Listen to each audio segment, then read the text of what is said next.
در حقیقت پاکستان کے قیام کے اعتبار سے اگر ہم غور کریں تو پہلی بات تو یہ سمجھیے کہ یہ ایک عوامی تحریک کے نتیجے میں وجود میں آیا ہے۔ اشخاص کی اپنی اہمیت ہوتی ہے لیکن لمٹس ہوتی ہیں۔ علامہ اقبال نے 2 اشعار میں ان چیزوں کو خوب نمایاں کیا ہے کہ یہ بھی ہے کہ فرد قائم ربط ملت سے ہے تنہا کچھ نہیں، موج ہے دریا میں اور بیرون دریا کچھ نہیں۔ لیکن یہ بھی کہا ہے کہ افراد کے ہاتھوں میں ہے اقوام کی تقدیر، ہر فرد ہے ملت کے مقدر کا ستارہ۔ اس اعتبار سے ذرا میں عرض کروں گا کہ یہ بھی بات سامنے رہے، افراد صرف وہ 1 2 4 آدمی پاکستان نہیں بنا سکتے تھے۔ اگر 1 2 آدمیوں سے کوئی کام ہو سکتا ہوتا تو ہر نبی اس دنیا کے اندر ایک اسلامی ریاست، اللہ کی حکومت قائم کر کے جاتا۔ نبی اپنی شخصیت میں کس قدر بلند، معصوم، ہر وقت اللہ کی ہدایت آ رہی ہے، لیکن نہیں، جماعت نہ ملے، ساتھی نہ ہو، اعوان نہ ہو، انصار نہ ہو، اصحاب نہ ہو تو کام نہیں ہو سکتا۔ حالانکہ 2 موجود تھے، حضرت موسیٰ اور حضرت ہارون، اور 2 ان کے ساتھیوں میں سے بھی یوشع ابن نون اور کالب بن یفنہ ساتھ دینے کو تیار تھے، لیکن نہیں، پروسیس وہیں رک گیا جب پوری قوم نے کہا فَذَبَنْتَ وَرَبُّكَ فَقَاتِلَا إِنَّا هَاهُنَا قَاعِدُونَ۔ تو ایک عوامی تحریک کے نتیجے میں پاکستان بنا، البتہ اس میں 3 اشخاص کا رول جو ہے وہ فیصلہ کن ہے۔ وہ تثلیث کیا ہے؟ ایک سر سید احمد خان، اگر وہ شخص نہ ہوتا تو کوئی پاکستان وجود میں نہ آتا، اس لیے کہ علماء کی عظیم اکثریت انگریز سے کامل عدم تعاون، ترک موالات، نہ انگریزی پڑھیں گے، نہ انگریزوں سے کوئی سابقہ رکھیں گے، کوئی رابطہ کریں گے، کچھ نہیں کریں گے۔ یہ جو ترک تعلق تھا منفی اعتبار سے، ظاہر بات ہے یہ جاری رہتا تو جو اندیشے ظاہر کیے تھے سر سید احمد خان نے وہ حقیقی تھے کہ کچھ عرصے کے بعد صرف ماشکی رہ جائیں گے یا قصائی رہ جائیں گے مسلمان، باقی اور مسلمان کہیں کسی زندگی کے کسی بھی گوشے کے اندر نظر نہیں آئے گا۔ تو اصل میں تو وہ تثلیث کا جو ایپیکس ہے وہ تو ہے سر سید احمد خان۔ پھر 2 شخصیتیں ہیں، ان میں اصل میں جب تک کہ ہم نہ سمجھ لیں اور خالص علمی انداز میں کہ ان 2 شخصیتوں کا باہم جو ہے تعلق کیا ہے، ان کے درمیان رشتے کی نوعیت کیا ہے، یہ 2 عظیم ترین شخصیتیں ہیں، قائد اعظم مرحوم اور علامہ اقبال مرحوم۔ عجیب بات ہے، دونوں بالکل ہم عصر ہیں، ایک کی ولادت ہو رہی ہے 25 دسمبر 1876 کو، اور علامہ جو ہے پیدا ہو رہے ہیں نومبر 1877 میں، 1 سال سے بھی کم کا فرق۔ پھر یہ کہ اگرچہ قائد اعظم کو اللہ نے زندگی زیادہ دے دی ہے، لیکن یہ کہ بہرحال یہ پورا دور ان کا ہم عصر، ہم اور لوگوں کی حیثیت سے ان کا معاملہ رہا ہے۔ ان دونوں شخصیتوں کے اعتبار سے میں چند حقائق ہیں جو چاہتا ہوں کہ سامنے آئے۔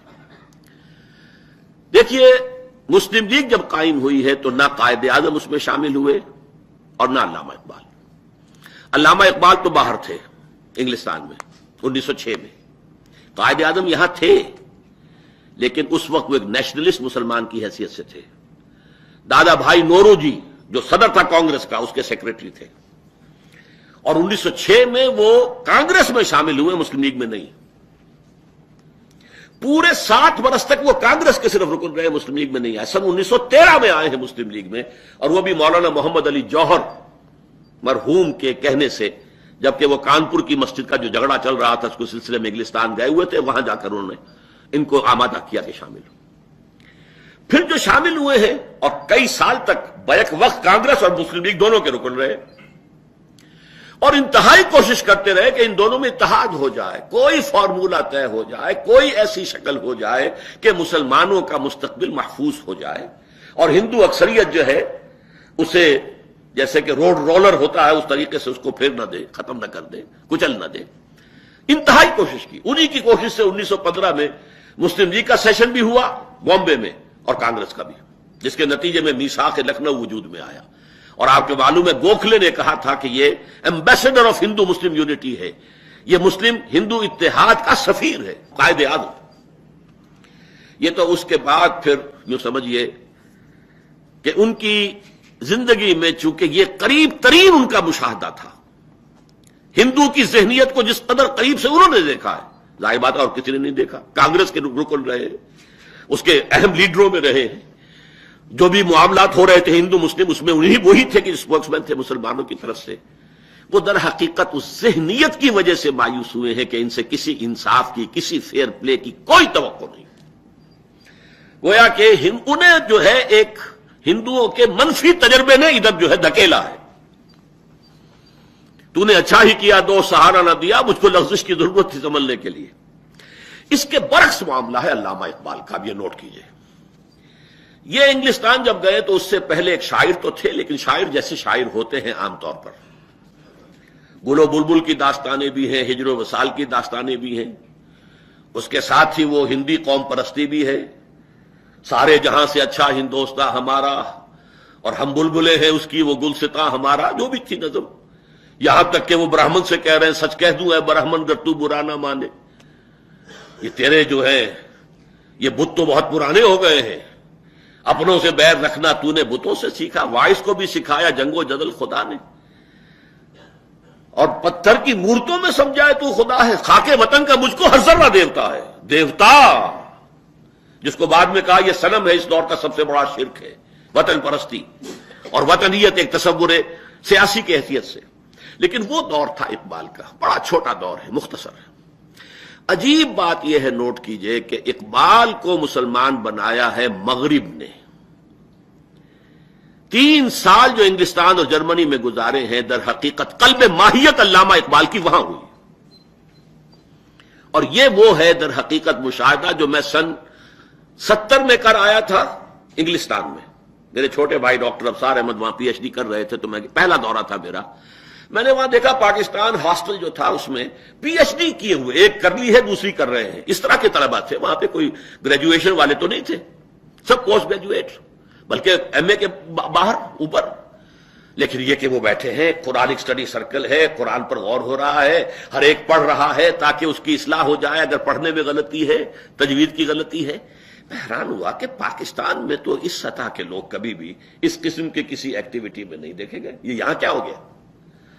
تو میرا تجزیہ یہ تھا، جن لوگوں کی ابتدائی جو تربیت اور خاندانی پس منظر میں دین تھا، بعد میں کسی وجہ سے وہ دب گیا ماحول کے، یہاں پر تو وہ دب گیا، لیکن ایک مخالف ماحول میں جا کر بھڑک اٹھا وہ شعلے کے طور پر۔ یہی چیز ہم امریکہ میں دیکھ رہے ہیں۔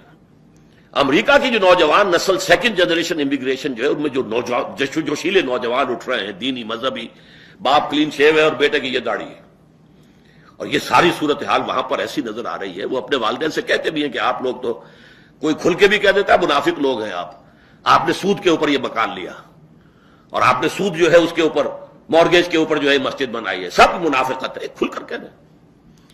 یہ سارا جو ایک رد عمل ہوتا ہے، مسلمان کو مسلمان کر دیا طوفان مغرب نے۔ اقبال کا معاملہ یہ ہے، اب جو وہ واپس آیا ہے تو وہ احیاء اسلام کا نقیب بن کر آیا ہے، وحدت ملی کا ہدی خاں بن کر آیا ہے۔ اب اس کا ترانہ ہی اور ہے، چین و عرب ہمارا، ہندوستاں ہمارا، مسلم ہے ہم وطن ہے سارا جہاں ہمارا۔ جو نوعیت بدل گئی، قلب ماہیت ہے۔ اب اس کی باغ درا 1924 میں چھپ چکی ہے۔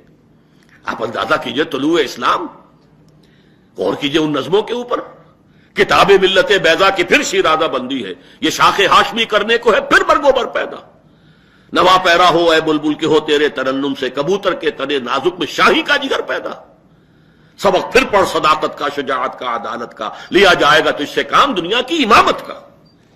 یہ جذبہ، اور دیار مغرب کے رہنے والوں، خدا کی بستی دکان نہیں ہے، کھرا جسے تم سمجھ رہے ہو اب ذرے کا معیار ہوگا۔ یہ سارا جو تھا، اور یہ غلغلہ 1908 سے لے کے 1924 تک اقبال چھا چکا تھا۔ ہندوستان کے مسلمانوں کی جو ذہنی، فکری، نفسیاتی فضا تھی، اس میں اقبال کا یہ پیغام آ چکا تھا۔ اس پس منظر میں اقبال 1930 میں صدارت کر رہے ہیں مسلم جی کے سیشن کی، اور آپ کو معلوم ہے کہ وہاں جو 3 کام انہوں نے کیے، نمبر 1، اس خطبے کے اندر مسلم نیشن ہوڈ فلسفیانہ دلائل کے ساتھ اس کا اس بات کیا ہے۔ نعرہ لگانا اور بات ہے، فلسفیانہ انداز میں اس کے لیے دلائل دینا، ثابت کرنا، ناقابل تردید دلائل کی بنیاد پر، سوشولوجی اور سیوکس اور پولیٹیکل سائنس کے اصولوں کے حوالے سے۔ نمبر 2، انہوں نے پیشین گوئی کی ہے، یہ ایک پروفیسی تھی، پیشین گوئی کی ہے کہ ہندوستان کے شمال مغرب میں ایک آزاد مسلمان ریاست قائم ہوگی. اس نے ڈیسٹنی، لفظ ڈیسٹنی استعمال کیا. یہ ڈیسٹنی ہے، بلکہ آگے چل کر مطالبہ بھی کیا ہے. میں مطالبہ کرتا ہوں کہ ان صوبوں کو ملا کر ایک جو ہے اسٹیٹ بنائی جائے. لیکن اصل شے جو ہے وہ وہاں پر، اسی لیے میں نے علامہ اقبال کے لیے مصور پاکستان، مفکر پاکستان کے علاوہ ایک لفظ کا اضافہ کیا ہے، آپ کے علم میں شد آیا ہو، مبشر پاکستان، بشارت دینے والے کہ پاکستان چاہے نام نہیں تھا اس وقت، لیکن ہندوستان کے شمال مغرب میں ایک آزاد مسلمان ریاست قائم ہوگی. نمبر 3 جو اہم تر بات ہے جس کی طرف میں آپ کو توجہ دلانا چاہتا ہوں، در حقیقت اسی خطبے میں نظریہ پاکستان ہے.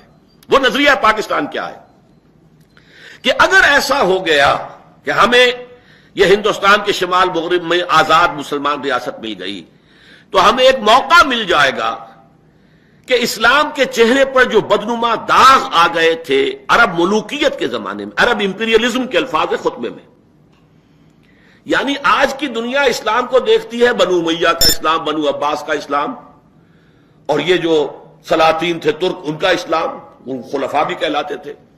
تو یہ اسلام تو کچھ اور ہے، یہ اصل اسلام تو نہیں. اصل اسلام تو تھا دور نبوی کا اور دور خلافت راشدہ کا. لیکن یہ دنیا اس کے حوالے سے اسلام کو دیکھتی ہے. اسلام کے چہرے پر یہ داغ اور دھبے آ گئے، چیچک نکلی ہے، اور یہ سارا چہرہ جو ہے دھبوں سے داغدار ہے، داغ پڑے ہوئے ہیں.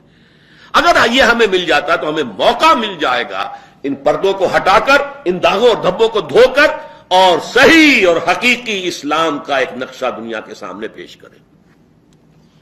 اور تجزیہ کیجئے، عرب امپیریلزم سے پہلے کا اسلام کون سا ہے؟ خلافت راشدہ کا اسلام ہے.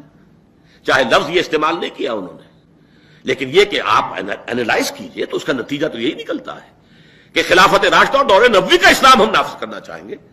اور یہ ہے در حقیقت جو پاکستان آئیڈیالوجی بنا ہے. ویسے شعروں میں جو انہوں نے کہا کہ تا خلافت کی بنا دنیا میں ہو پھر استوار، لا کہیں سے ڈھونڈ کر اسلاف کا قلب و جگر، وہ چیز ان کے سامنے تھی.